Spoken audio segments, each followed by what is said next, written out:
Un dragon sous forme de statue prit vie dans la main du garçon, puis il utilisa sa queue pour s'enrouler fermement autour de son doigt et finit par se transformer en un anneau en forme de dragon. Il semblait le reconnaître comme son propriétaire. En voyant cette scène, le propriétaire de la boutique fut rempli d'émotion. 1000 ans avaient passé, enfin il avait attendu l'héritier de cette bague. Il avertit solennellement le garçon de ne pas toucher aux objets hors de leur place sans permission. Il dit qu'il reviendrait très bientôt, mais il n'imagina pas qu'à peine sortie, une poupée Matryosa s'était envolée inexplicablement du mur. David, par curiosité, voulut la ramasser. Sur la Matryosa était dessinée une figure humaine inquiétante. Soudain, une fine fissure s'ouvrit au centre de la poupée. Effrayé, David la jeta immédiatement, mais il était déjà trop tard. D'innombrables insectes sortirent en boursouflure de la fissure et finirent tantôt par se regrouper en prenant forme humaine. C'était le maléfique Echiz Rojorba, emprisonné pendant 1000 ans. La première chose qu'il fit en se libérant fut de tenter d'arracher la vie du garçon. Heureusement, le propriétaire de la boutique apparut à temps pour l'arrêter. Il voulait le sceller à nouveau, mais Georgieva était déjà prêt, tandis que les deux se battaient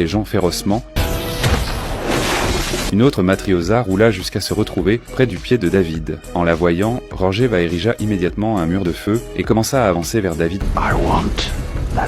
Pas à pas. Par honte d'ado à ce moment critique, Falta Acer traversa les flammes pour protéger David, se yo sans hésiter à Georgieva et s'enferma lui-même dans un vase en céramique. Effrayé, David sortit de la boutique, jeta la Matryosa dans la rue et courut chercher son maître pour lui raconter ce qui s'était passé. Mais en revenant à la boutique d'antiquité, tout était normal, comme si rien ne s'était jamais passé. Le temps passa et 10 ans plus tard, un vieil homme découvrit que l'antiquité récemment acquise lors d'une vente aux enchères avait bassin pas rare. Il semblait que quelque chose était piégé à l'intérieur. Il appela sa femme précipitamment, mais avant que tous deux puissent loin de l'examiner, un nuage d'un monnaie gros jaillit de l'intérieur et prit aussitôt forme humaine. Le délai de 10 ans était arrivé pour les deux, celui qui briserait le seau en premier déciderait du destin de l'autre. Jorba lança le vase par la fenêtre, s'y brisa, mais juste avant qu'il ne tombe, va à atteindre, réussit à briser le seau à temps et à se sauver de justesse. Maintenant, il devait trouver le garçon avant Jorbat. Mais il n'imaginait pas que Jorbat avait déjà suivi les pistes d'il y a des années, et l'avait retrouvé, David. Where's the Grimhold? That doll you took from the shop. Something very important to me. You had it last.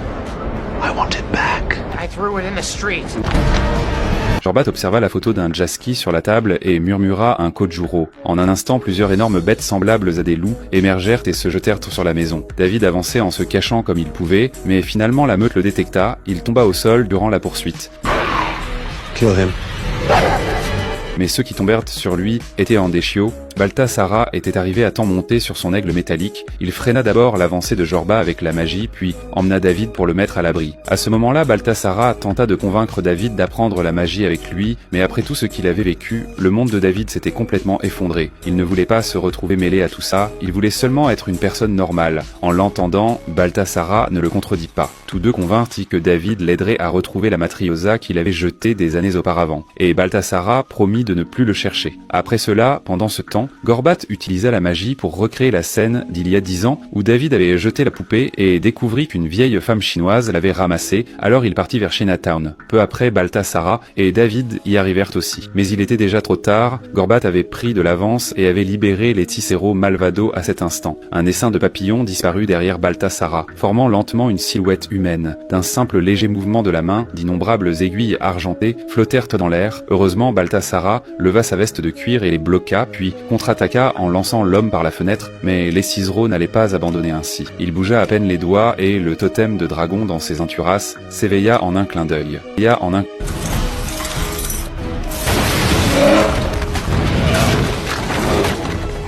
Un dragon féroce apparut devant David. Terrifié, David courut vers la fenêtre. Suivant les instructions de Baltasara, il leva la main et se concentra.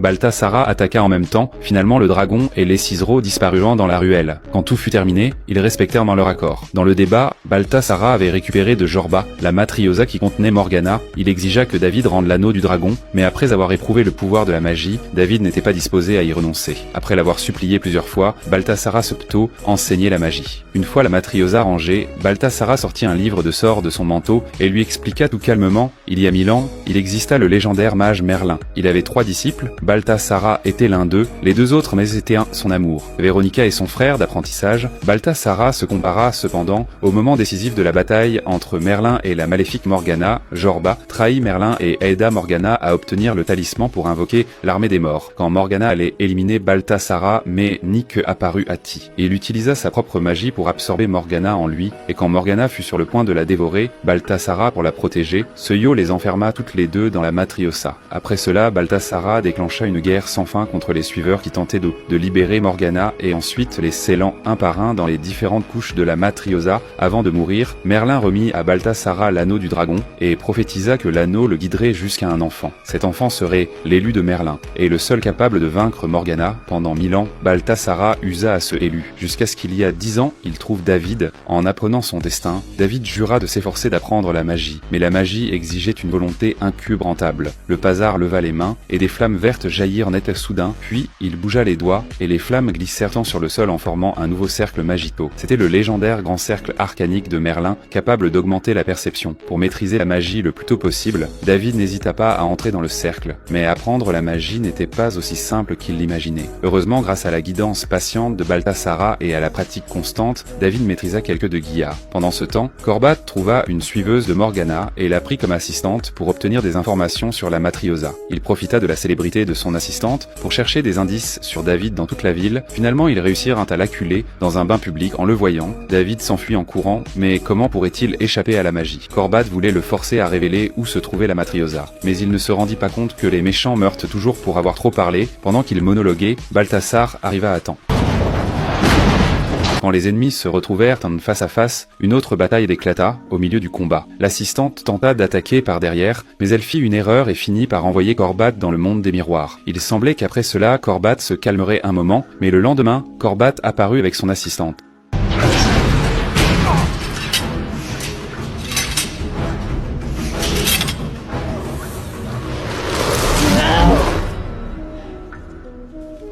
Cet homme était le plus fort de la Terre. Il est enfermé en prison, mais il peut tuer à distance. Comme il méprisait la nourriture de la prison, ils t'ont amené un chef cuisinier de première classe. Qui peut être quelqu'un qui reçoit un tel traitement? L'histoire commence il y a 10 ans. Sa maison a subi un cambriolage violent. Sa femme a été assassinée. Même sa fille n'a pas survécu. La seule chance qu'il a, c'est qu'il a réussi à vivre. Mais quand ils ont attrapé les deux criminels, le juge a rendu un verdict absurde. Le maigre qui n'a tué personne a été condamné à mort. Le véritable assassin n'a reçu que 3 ans. Tout cela parce qu'il avait un soutien puissant. À la fin du procès, l'assassin a même serré la main de l'avocat pour le remercier. La justice qui devait défendre la vérité a fini par retourner la réalité. Et tout cela, l'homme l'a vu de ses propres yeux. Son regard de tristesse s'est durci, et dans son cœur est née la flamme de la vengeance. Mais il n'a discuté avec personne. Il est juste parti avec des larmes. Ce départ soudain, ce fut comme s'il quittait le monde pour toujours. Personne n'a su où il était allé. Jusqu'à ce que, 10 ans plus tard, arrive le jour de l'exécution du maigre. Ils l'ont complètement attaché au brancard. Ils lui ont injecté le produit. Son expression s'est tordue de douleur extrême, comme si des milliers de fourmis le dévoraient. C'était une injection létale, mais elle l'a fait saigner de tous les orifices. Ensuite, le directeur de la prison a enquêté et a découvert que le produit avait été substitué, et les indices d'Odji sur la bouteille pointaient directement vers le véritable assassin. Ce démon était allongé sur le canapé à regarder la télévision. Aux informations ont montré le massacre de ses complices, et loin d'être effrayé, il riait aux éclats. Soudain, le téléphone a sonné. Une voix mystérieuse l'a prévenu. La police vient arrêter. Le démon a couru à la fenêtre et a vu les patrouilles arriver en masse. Après 10 ans de crime, il a compris instantanément que c'était le châtiment. Pris de panique, il a suivi les ordres de la voix, jusqu'à arriver dans une usine abandonnée. Sur la route, il y avait une voiture de patrouille avec une personne évanouie à l'intérieur. Le démon lui a arraché son pistolet et l'a obligé à conduire pour fuir. Ils sont rapidement arrivés sous un passage surélevé. Le démon a pensé à le tuer, mais à cet instant précis, le téléphone a sonné de nouveau. La voix dans l'écouteur était identique à celle de la personne assise à côté de lui. Le démon a brusquement tourné la tête et l'a vu enlever sa perruque. C'était l'homme disparu depuis 10 ans. Terrorisé, il a tiré immédiatement. Mais l'arme n'avait pas de balle. À la place, en est sorti une aiguille empoisonnée qui l'a paralysé instantanément. La vengeance avait commencé. L'homme l'a attaché à une chaise et a déployé une table pleine de couteaux bien aiguisés. Il les a s'expliquer un par un. Celui-ci sert à arracher les cœurs. Celui-là à couper les paupières. Pour l'empêcher de s'évanouir, il lui a injecté de l'adrénaline directement. À cet instant, le démon a connu la véritable signification de la terreur. L'homme savait que la police venait l'arrêter, mais il est resté serein et a levé les mains, prêt à affronter la justice. Ce que personne ne savait, c'est que sa vengeance ne faisait que commencer. Quand les enquêteurs ont perquisitionné sa maison, ils ont trouvé une grande quantité de livres de droit. Et au mur était accrochée une photo, le démon et l'avocat John se serrant la main il y a 10 ans. Quelque temps plus tard, John est allé à la prison voir l'homme. Et il lui a demandé « C'est toi qui as tué ces personnes ?» À la surprise de tous, l'homme l'a admis sur le champ. Mais chaque mot qu'il disait était légalement impossible à prouver. Pendant ces 10 ans, il avait étudié et parfaitement compris la loi locale. Cela a mis John en rage, qui lui a demandé ce qu'il voulait. L'homme a souri et a dit « Il y a 10 ans, tu as négocié avec le démon qui a tué ma femme et ma fille. Maintenant, je veux aussi négocier avec toi. Donne-moi juste un matelas et je me déclarerai vraiment coupable. » John a pensé qu'il se moquait de lui et s'est retourné, indigné, pour partir. Mais l'inattendu arriva chez lui. Ils reçurent une vidéo. Sa fille crut que c'était un dessin animé et la lança immédiatement pour voir l'homme commettre ses crimes. La petite fille eut peur et se mit à pleurer. La police obtint la vidéo mais ne put toujours pas le condamner, car la personne dans la vidéo portait un masque. Inquiet que l'homme ne manigance quelque chose, John finit par accepter ses conditions. Ainsi, l'homme devint la première personne en prison à dormir sur un matelas. L'homme finit de manger son steak et cacha secrètement l'os. Quand son compagnon de cellule baissa la garde, il le lui planta soudainement dans le cou. Le directeur de la prison, voyant cela, explosa de rage et l'enferma immédiatement en cellule d'isolement. Peu après, John approfondit son enquête et apprit par la bouche de quelqu'un le passé de l'homme. Il s'avérait qu'il avait été stratège pour l'agence de renseignement. Un tacticien né, responsable de plusieurs opérations antiterroristes, capable même d'anticiper les coups de l'ennemi. John ne croyait pas qu'il fût si brillant et soupçonnait qu'il avait des complices tués à l'extérieur. Mais il vérifia tous les dossiers et découvrit qu'au cours des 10 dernières années, il n'avait eu de contact avec personne. Pour éviter tout imprévu, John informa aussitôt ses supérieurs et demanda qu'on lui interdise tout lien avec l'extérieur. Le juge accepta et allait signer l'ordre quand le téléphone sonna. Un bruit sec retentit et la tête du juge explosa sur le champ. John fut paralysé. Le prisonnier était toujours enfermé, mais la vengeance approchait pas à pas. Pour l'arrêter, John courut à la prison. Là-bas, l'homme lança une nouvelle exigence. À 6 heures du matin demain, je dois être libéré sans poursuite. Sinon, tous tes collègues mourront. John n'avait pas d'autre choix. C'était une question de vie ou de mort pour des dizaines de personnes. Mais le directeur de la prison ricana avec mépris et ordonna à ses hommes de ne le libérer sous aucun prétexte. Le temps passa jusqu'à 6 heures du soir et rien ne se produisit. Tout le monde respira, soulagé, pensant que tout cela n'avait été qu'un simple bluff. John s'apprêtait à terminer sa journée quand soudain le parking explosa derrière un collègue qui était dans sa voiture.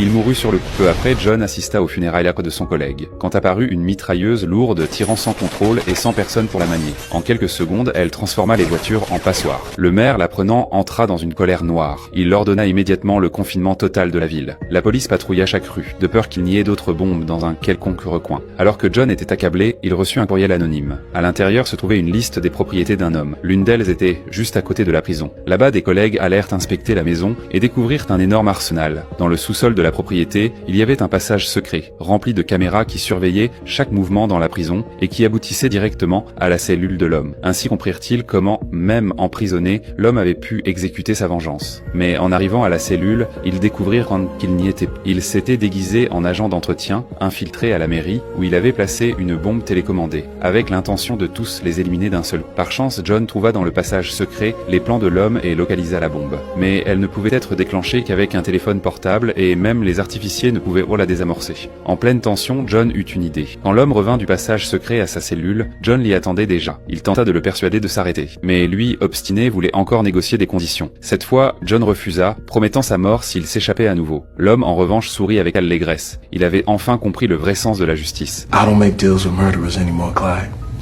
You taught me that. Cela avait toujours été son objectif caché. Aussi décida-t-il d'appuyer sur le bouton de détonation. John se précipita dehors et referma la grille de la cellule. Les bombes dans sa Vechta ont déjà été déplacées sous le lit de l'homme. En s'en rendant compte, il sourit encore plus, comme s'il avait tout prévu. Il s'assit calmement, sortit la pince que sa fille lui avait fabriquée et se prépara à retrouver sa femme et sa fille. Les flammes consumèrent la cellule, scellant sa rédemption finale. La justice peut être retardée, mais elle ne fera jamais défaut.